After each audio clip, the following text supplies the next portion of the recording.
Vamos a analizar ahora algunos métodos que nos permiten separar las fases de un sistema heterogéneo. Por ejemplo, la filtración. Mediante la filtración yo puedo separar un sólido que no se disuelve del líquido en el que está. Por ejemplo, arena de agua. Se utiliza un recipiente que contiene al líquido a filtrar y un embudo con un filtro en el cual queda retenido el sólido. Otro método de separación de fases es la decantación, que se emplea generalmente para separar líquidos de distintas densidades. Este aparato consiste en una estructura de vidrio llamada ampolla de decantación que se une a lo que se llama soporte universal. Y al final de la ampolla de decantación se encuentra un recipiente que va a recolectar el primer líquido que sale. La ampolla de decantación tiene en el extremo inferior un sistema que se llama robinete. Es como una especie de cilindro de vidrio que posee un orificio y lo que está por fuera es como si fuera una manijita. Cuando uno gira la manija puede tapar el recorrido y la salida del líquido, y cuando uno la abre y la hace coincidir con el agujero del robinete, el líquido se desliza. Si se coloca, por ejemplo, dos líquidos por ustedes conocidos, como puede ser el aceite y el agua, que son inmiscibles, es decir, que no se mezclan. El agua es un líquido polar y el aceite es no polar, por lo tanto no sufren entre sí atracciones químicas. El aceite, como es menos denso que el agua, va a quedar en la parte superior de la ampolla de decantación y en la parte inferior va a quedar el agua. Si se abre el robinete, va deslizándose de a poco el agua, y cuando se llega a la parte en donde ya aparece la línea que separa las dos fases, se cierra el robinete y el aceite queda en la ampolla y el agua se recolecta en el recipiente. En este ejemplo lo que tienen es la separación de mercurio y de agua. Otro método de separación de fases, conocido también, es el de sedimentación, que permite separar un sólido que no se disuelve del líquido en donde está contenido. Esta sedimentación deja actuar a la fuerza de gravedad de manera que el sólido se va al fondo. Es uno de los primeros pasos que se utiliza en los mecanismos para purificar el agua de uso domiciliario. Otro método es la centrifugación, que lo que hace un poco es acelerar, girando a gran velocidad lo que se quiere separar, el proceso de sedimentación. La centrífuga es como si fuera un Koh-i-Noor de distintos tamaños. Esta que tienen acá parece ser una centrífuga de laboratorio que permite separar los componentes sólidos de la sangre del plasma, separar las células del plasma. Hay otras centrífugas mucho más grandes que se utilizan en laboratorios de biología molecular que permiten separar, girando a distintas velocidades, los componentes de las células, las organelas. Otro método se llama atracción magnética o imantación, que permite separar dos sólidos, uno de los cuales tiene propiedades magnéticas y que queda unido al imán, y otro sólido que no posee propiedades magnéticas, que no es atraído.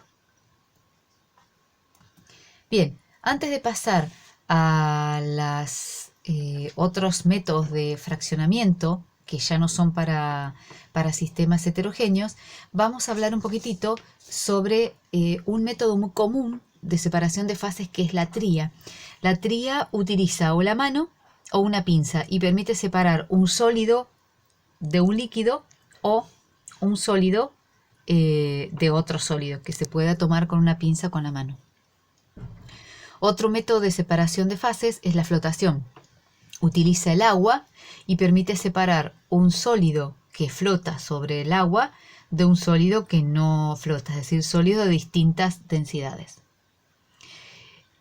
Otro método de separación de fases es la disolución, que permite, utilizando el agua, separar dos sólidos. Uno se disuelve en el agua y el otro no. Por ejemplo, tengo una mezcla de sal de mesa y arena, le agrego agua, entonces la sal se disuelve en el agua y la arena no. Si después aplico otro método de separación, puedo llegar a separar por un lado la arena y por otro lado el agua con la sal. Bien, sigamos entonces ahora con los métodos de fraccionamiento. Los métodos de separación de fases se usan para sistemas heterogéneos, donde hay dos o más fases. Pero cuando estoy hablando de sistemas homogéneos, hablo de fraccionamiento. Acá tenemos que prestar atención. No todos los sistemas homogéneos se pueden fraccionar. Había dos tipos de sistemas homogéneos, las sustancias y las soluciones. A los sistemas homogéneos a los cuales se les puede aplicar métodos de fraccionamiento son las soluciones, porque son los únicos que tienen más de un componente. No tiene sentido aplicar un método de fraccionamiento si lo único que tengo es una sola sustancia. Bien, la destilación es uno de los más conocidos. Generalmente se va a emplear para separar o dos líquidos o, les voy a poner un ejemplo más común, un sólido que se disuelve en un líquido, por lo tanto tiene una sola fase. Por ejemplo, si ustedes colocan en ese balón de destilación que está suspendido arriba de la fuente de calor agua de la canilla, que tiene agua y sales disueltas, y lo calientan, esta solución se evapora, pero lo que se evapora es el agua porque las sales quedan en ese balón de decantación. Esos vapores van a circular, fíjense que arriba hay un tapón de color negro, no pueden salir por ahí, y se deslizan a lo largo de ese tubo que está inclinado hacia abajo y que termina en un recipiente.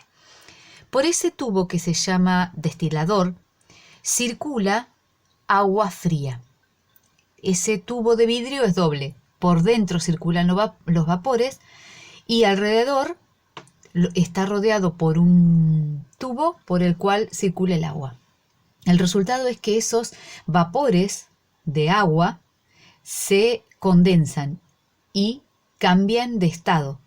Un tema que ya vimos, pasan del estado gaseoso al estado líquido y por lo tanto son recolectados al final del refrigerante. La cristalización es semejante a la destilación, nada más que no emplea calor. Si recordamos, vuelvo de vuelta a la diapositiva de la destilación, con este método yo puedo recuperar los dos componentes. ¿Por qué? Porque el agua es recolectada al final en ese vaso y las sales quedan en el balón de destilación. En cambio, en la cristalización lo que hago es dejar, por ejemplo, agua de la canilla y esperar a que naturalmente el agua evapore. Y lo que me va a quedar en el recipiente que los contiene son los cristales que se van depositando sobre las paredes del vidrio. Esto ustedes lo pueden observar. Si dejan un vaso con agua bastante tiempo a temperatura ambiente, van a ver que después el agua va a evaporarse, o sea, va a abandonar el recipiente y lo que van a quedar van a ser las gotitas incrustadas en el vidrio, que es lo que vulgarmente nosotros llamamos sarro, que son las sales. Y por último, un método que acá está explicado de manera sencilla, pero se puede hacer de distintas maneras y muy complejas algunas, es un método que se utiliza para separar los componentes de una solución haciéndolos deslizar por un soporte.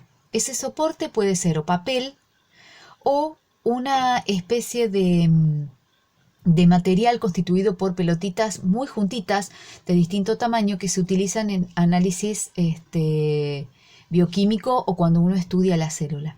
En este caso se preparó una cromatografía casera que se puede realizar fácilmente en el hogar, en donde se coloca en un recipiente un líquido que puede ser agua o alcohol y un papel secante. Hay una pequeña parte solamente del papel secante introducida, entonces el líquido va a ascender por capilaridad, una propiedad que ustedes ya conocen, por ese papel secante.